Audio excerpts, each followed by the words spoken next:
tunina hiai siam sun porpi annual conference om lodi hi lo kana chi sim lungina om di dana thuza kan na omina ke ngei bangen til theina om ta jekin ka ki pa ka tunina hi ke bang lel ka chi mai dia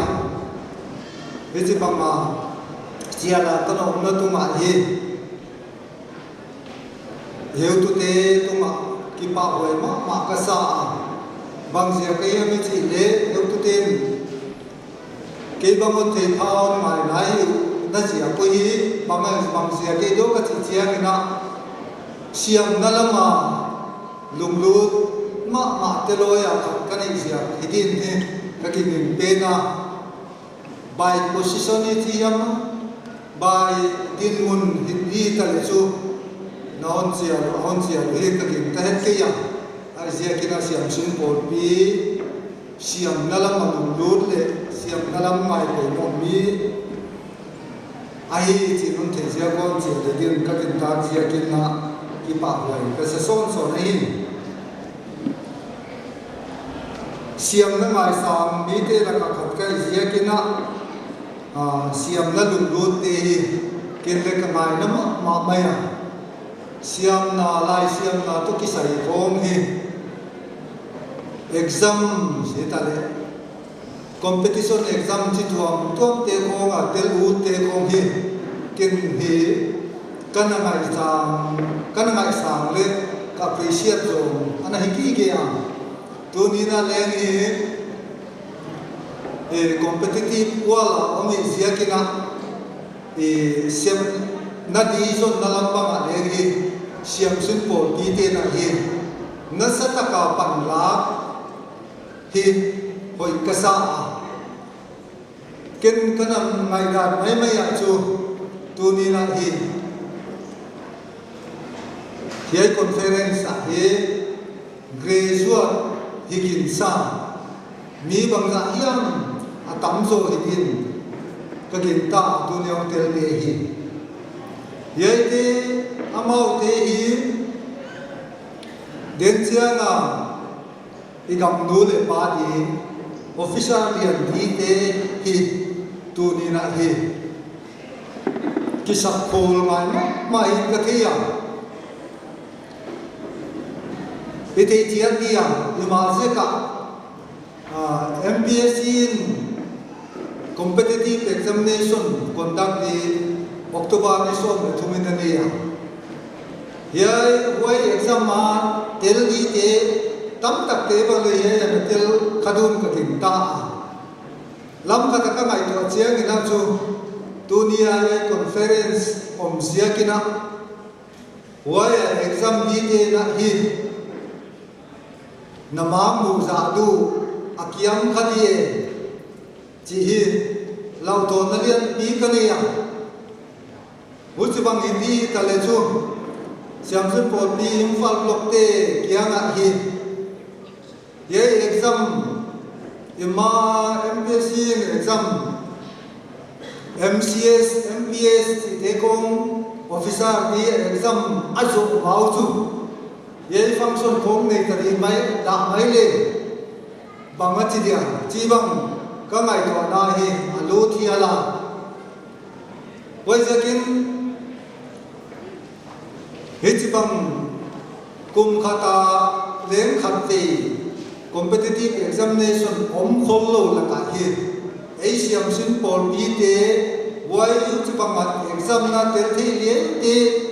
hi wai lo wa block conference bangle neo ka postpone the le le kha ke chu wai tan bangle hoi sala ke ya tunina za ta ko ai minister bangle hoyan sakti nge bangle ka din kai ya nei wai zekin hisibam khobel ki tai ting na officer koi mo tak di exam na di khom hom ki na chia ni na hi Asiam sim te atel te lian te ka kela kisia ka chik to pai pan ko mi poi mo ka sama ma maya wai hi tunin ilaka hi hon ke la wut se kai e ka le wai ya o si ma te te ki bang ka lo ma wai ko si ma te te ki na tunin ba maya sa na ane có chính khi là cái gì nhá chỉ cần thao hôm nay cho tới lên thì gì cái gì mà mày à muốn chỉ cần là ông mà lấy chút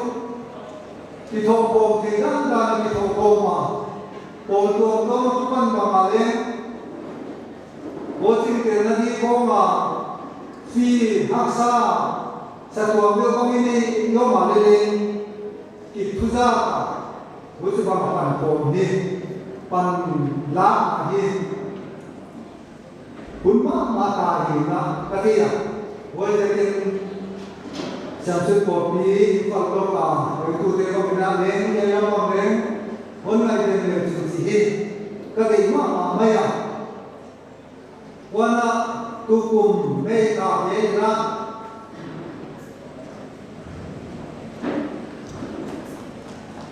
Infalla paite official forum ina Samsung Polite encourage nadi na ka exam tadi ang kong competition exam na awareness kong nadi na he paite official forum ina he sumtam lo ka na piawa wai te na mega Samsung Polite forum ina he initiative lain sebab awareness kong ni lagi na konsen altiwa tapi pak bukan apa ya boleh dia leh nanti sedai dia baik officer orang menang leh bawa leh pan siapa akituma boleh adina direct baik officer orang menang siapa laksa kita siang sepuluh itu untuk tuntutan kita step kita tu dah sih di sana saja kita boleh sebab inisiatif anak kita wajib mereka unsur untuk mereka bangga yang apa kita mau wajib pangkom ko sih step lakukan tu yang kamar ko tuni nanti conference itu bangga ini kom na te kong hi ahoy na competition peti yang kita te na dia isaka ka kuate ya itu bang competition nalama competition exam nalama lumlu thei di bang japan pi dia ya mai to athakina step lak di dan hi ingai to som zero hi poi mo ka sama ma maya azia chu siam na akipana lochin na sep na kong ina akipani na hi igam ma hi manipur igam michi na hi tuitum dewa asiam sun te hi ilu te na dia nais te na dia hi service tom officer, first class officer, second class officer, ye level te hi itu pi direct entry direct luti itu pi til poi mo ma hi future zela din hi mang ni het loina tuna shep na hi imbanga lenka ilun na ikipat na alen lekha promotion ikai sang zel na dika hongom to zel huai ka promotion akipat na kong lian de cheng na neu ka apat sang nai te dia te na chu officer level first class officer level pat na di itu tin kendi huai ka long sim lian pe na student hi laya ka inai ge ka tu ni na ye siam sem o te kia ma ka advice uta wai zakin wai sim swati na hi kukal na hi apoi mo pe maya kukal na lo na chu kasiam mun tok chita le len kha ithi na ka kim ngei lo ziakina kukal na ziakina perseverance kukal na ziakin kha til imulo dia khat ve imu phak lo len kha ni ve thum ve ya te mam phak imu the di ta piom mai chi hi tu ni na hi thakin the le ham national level UPSC exam chi tuam oma state level MPSC exam oma chi tamai le ham tu na forest department forest service to ki sai bang na len state MPS state Manipur Public Service Commission bagna len officer ring alu the na di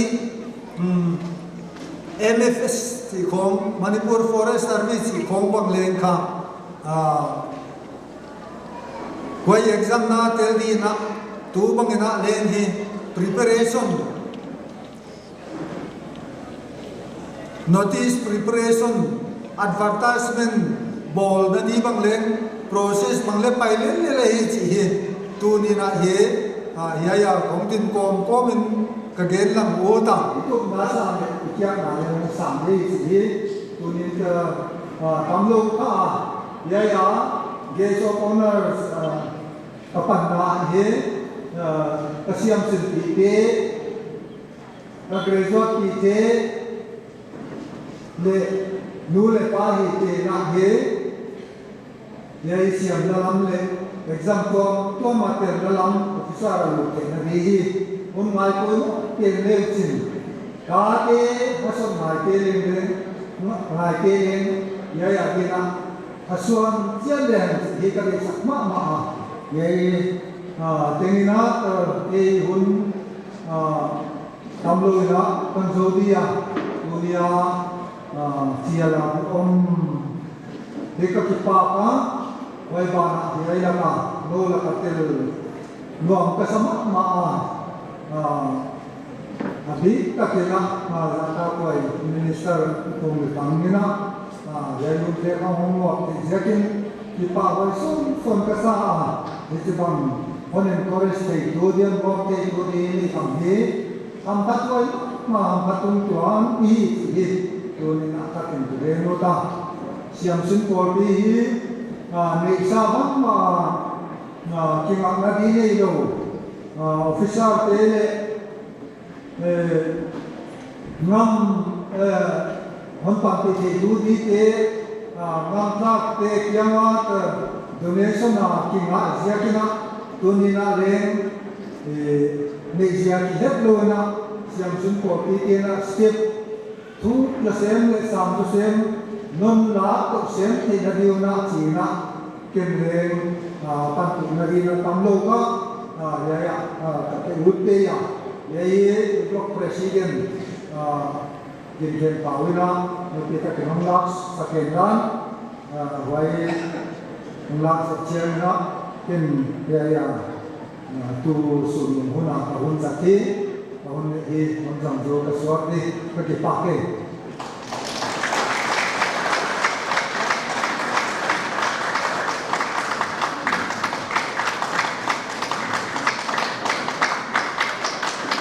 dia kokol kerjaan malahim.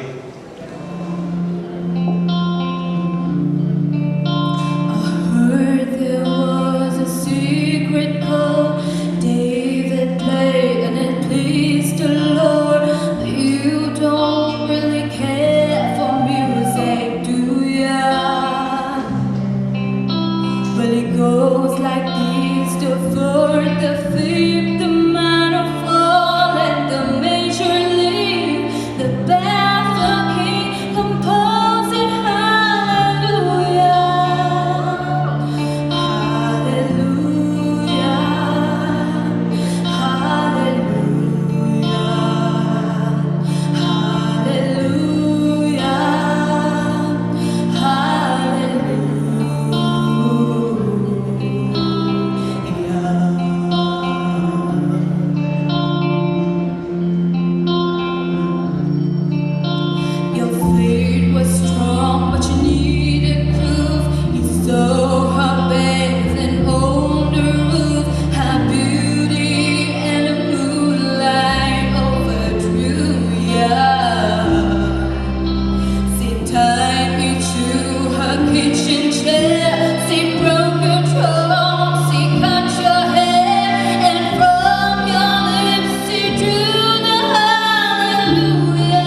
inay unona yai hun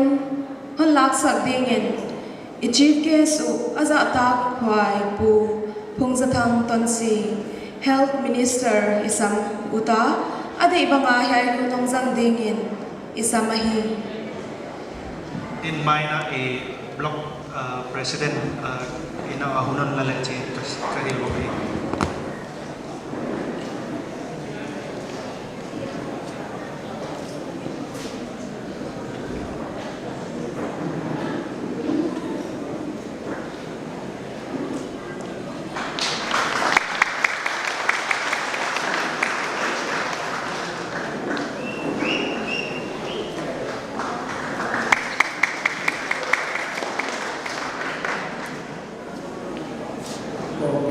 Block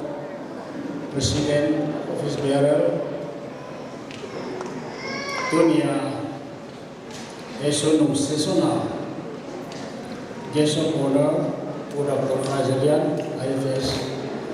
Wana Siap Order Masa Te Officer Te Siap Sinawak Te Dunia Yemuna Press media by home tele siap sin home bi info blog na by home tete masa na ko si bay ko masahe to ni gandi bande ayan sun mana congress office kamasa ko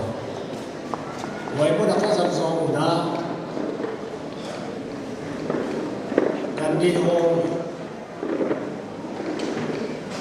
muna program kini na official tingina kalum simao ka Gandhi policy Gandhian Indian sikho ikigele Gandhi policy Christian na to kitwa he na mai se lam dang ne he bi pa chu British te na thon nei khum na wa wai do ma wai kala India hi ama hi na ken bi preserve ani na non violence athum na Sahwana Hindu Sahwa British Day Kha Amo Karzulo Yai Ten Thum Ho Athogen Khatulena Ake Phok Swa Thak Le Christian Day Atake To Akhina Mai Zen Zero Khai To Tulin Siap Sin Ko Ho Pia Le Tong Sik Point Thu Again Lok Chu Number 1 moral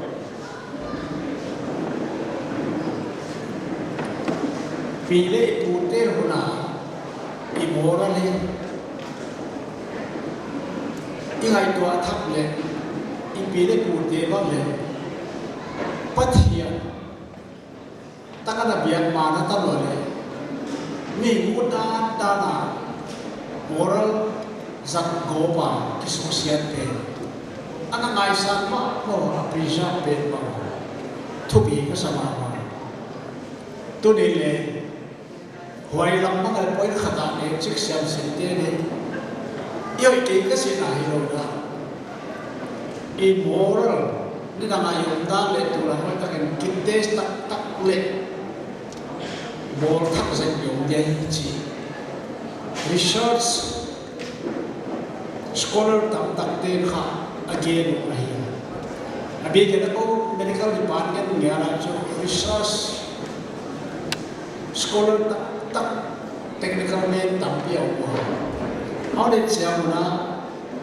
do lai noi pasal kala moral omdan bang ai chon khan ni dam sa se zo ma mu sa po yes ma why na health dam the na su se khan Kucai itu immoral tu lena siap si kopi thak le cikgu tu mereka sana berwana tax rate ke dia siam teula ei ki kai to le khat na kena mi mora ka hoi po roi thi ke a bole khat ni ama bole wai te ho ki ho mi na hin hua bo hoi ni anai tui ba khat ta kho mi na tui pia bo chi bang na ei hin hua ei be ma ro sia siam sin ko pi tu ne in fal block kho pi na thi tum khatin bang le chi ko je pon ge ma san ai puna be te la ka ke che na mo ra la ai sang sin tak hin khua bo u ta na na sak be kha control the to ma ki control ai hiai na asyam sin na la ne asap tamam mi siam sin na lu the na de ko bit pan la le amora ka support ke atopa amale ba ba ki pu mo na ne ani na non violence Gandhi policy non violence India na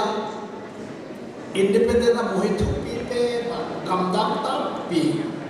lai siam te na thei dio independent na na si sam ta pi lua pi tam pi si nungena independent anga e notice na del mai na ba le ye chana ele Nagaland ba Mizoram ba statehood una de si sam ta pi lua hile megala ba ina si sam khan se lo hoi ba man khove kumpi country tuam to wa independent na na India na non violence independent na hi chi tunia record a kusile non violent kichi bangaya a value atupina tulai ma chinyalin so elea bang siaka violence gun culture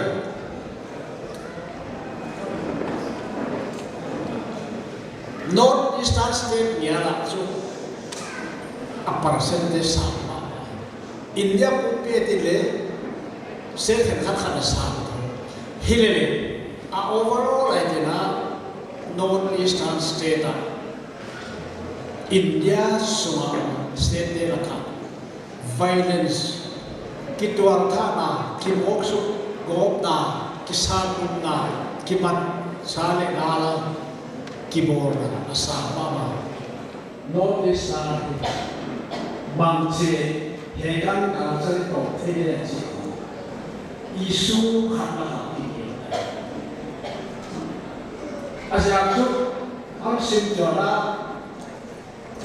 gun culture siapa? Hiaja la pai na apa saja na sama ma, wabana number of militan, am, kita harus satu kiai kontak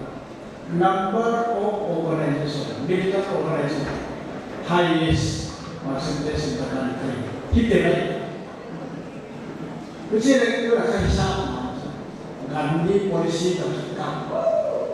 kita cakap. Boleh kita, boleh kita akhirnya tahu dia baik boleh. Gandhi polisi tersomne, boleh kita itu siapa sih orang dia sikit pada ni bolehna non violence siapa Pangkatoa ikamani ma ahwa poi ini pangale jangan cepat itu biasa nasi kalau tu lagi computerized aji jangka kipak teknologi ani san bolwa poli to nggak tahu jangan kurang saya kau Mila suka hanya yang cipti bukan, cipson cipti kami kali, nah itu nak dari yang berapa, ni nak dari yang บุรีจีนอะไรกันเลยอันนี้เสร็จจากว่าไอ้อาตอมไว้ใช่อันนี้สารออกเลยมาเหตุที่ดาวลงปัญหาไหนวัดเทียนวัดปีไหนละมีด้วยอย่างนี้คนเขาเรียนมีฮิตเทบางฮิตเทเขาเรียนฮิเลปัญหาไอ้ฮิตดีบางฮิตนาเล็กอันหลอกสิ่งสักเท่ดูวัดเทียนไปจีเปย์ตัวนี้มาเล็กน้อยเชื่อมสิ่งเล็กปัญหาทักเลยชิปเดสวันเดียร์ละออฟฟิศอะไรเดียร์ดิบอันนี้เป็นดิบต้องเผ็ดพดเปรี้ยวมาเลยอัฟริกิวาลต้องพดเปรี้ยวมาเลยอาดานดานผมนั่นเองเพราะฉะนั้นยัยเนียมล้วนสิเลหิโลนี่หัวหิโกมาเลยบ้านเทโตปปัลลาตลส่วนตกเททุทุยยัยจะเนียมล้วนกระผมเกดีสินายโลนี่อิมุดานดานตลส่วนตัวดีหัวกิปังสเตปฮัลละตัวดีหัวกิปังสเตปฮัลละตัวดีพุทธะทวงบังอบายตาแก่เลยสิงห์ตาโมเดลสกุลาโอซาเขาปังไงจ้ะหัวกิปังอ่ะกี่อย่างโอซาเขาแก่ดินเดียมล้วนเชลว์จ้ะวันนี้ตัวจะบ้านหัวกิปังสเตปฮัลละตัวกว่านะครับ IPS บางคนรู้ว่าจะกับสเต็ปอีหลังนั่นบางเลยเนียมล้วนเชี่ยวสักหน่อยปันนับเป็นมาเลยบ้านสเต็ปมาแล้วไปตัวเทไอ้วันนั้นกระทุ่มนั่นดีนะเสียมสินมีเตนะอาดีกับไปหมดจุสะขวไงสักสตูเดนฮีอามาลำได้โดนเจ้ามาอาฮิโนลำโต๊ะตาจุปุยไวนี่โต๊ะวันจุไว้สักเขาเป็นดีปาจุอาบาบานจุตัวเขียตัวตัวไม่หลอกจริงตาได้เลยทุกปีเกตาบานหินทุกเดบังเลยอาสาเขาพระมิตรอะไรอย่างอาสาบานเขาสักคนอายสักสารอย่างอาสาบานเขาไว้ไม่ละอาสาบานเขาคริสเตียนแต่คริสเตียนไหนฮินดูแต่ฮินดูมุสลิมแต่ละบ้านไว้ก็โมบายเราเทเราอีเองนี่ครับจุดูเลยปาเตว่าเตยว่าสิ่งอะไรเราเนี่ยดูเลยปาเตนะอันเกตุนายไปหมดแล้วเลยเบี้ยของป้าจิเอ็นป้าสิวันไล่เสียงกิซ่าอมเฮหายจิดูเลยปาเตเขาจะตั้งเดียวดีไว้บีเตจุปะเทียนเลยจอยบอยสินะดูเลยภาษาตาโลกิลกิซาเฟลกิซาอาบาวที่อาศัยเด็กกันมีรถสิงโตมาบาสิงโตมาเพราะดูเลยมาทุกอย่างสุดที่อินสุอาอินดิสปินอินสุอาดูเลยมาในการบางอย่างสิไว้สุดไว้โมกวางเซ็นซอร์โลกที่ตั้งแต่ตัวฟ้าในสมัยนี้มันเกิดเลยหัวอินเตอร์เน็ตอินสมัยนี้เขาตามมาในพิธีสามโลกฟิสายังกอเมนเซนเดียไอ้เก็บไว้ยังลีดาร์กิสันเด็กโตเลยเขาตามมาในมุขะภาพเรามาในมุมแบบมุมเดียสอนได้ตัวเด็กตัวเด็กเสียชีวิตบอกคงมีนะbila baca le jadi dan sahur kan di ini kita pakai siap-siap kopi dan soter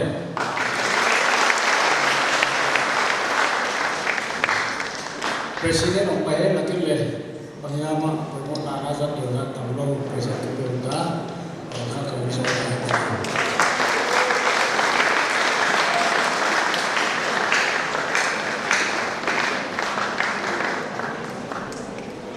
tu dia guest dia nak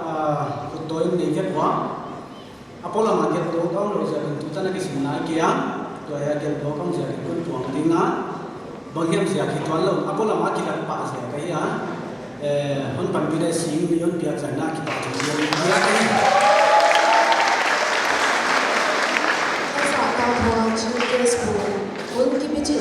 karak siam sinte olmo a kahon chial na teu ngai na taka na hon pom sak ziakin SSPP sile dangin kipa thu kahon ge rei tu na ba na unaw mu Mercy Mwani special number pedingin kasami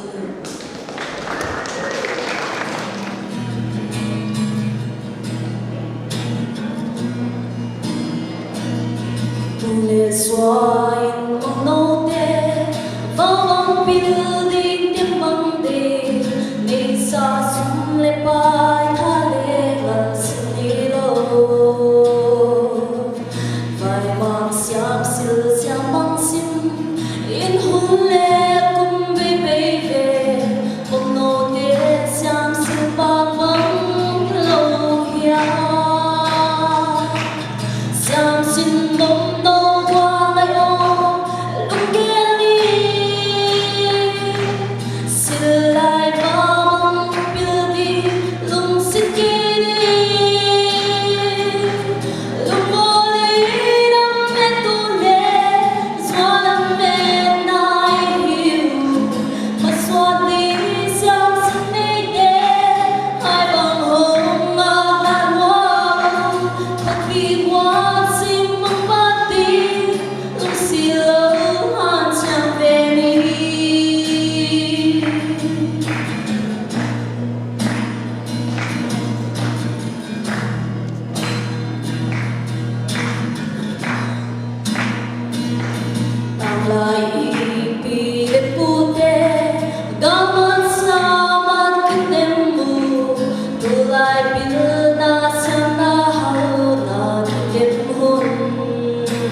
xoay dây tha nê và bóng con đi sang xin tê giặc sư ba băng lô đi hàng chàng thu hi lại từ sai và linh lê gác cá tung lên thông mô kê qua tung toan mô đi ngã xiang xiang toàn thăng yên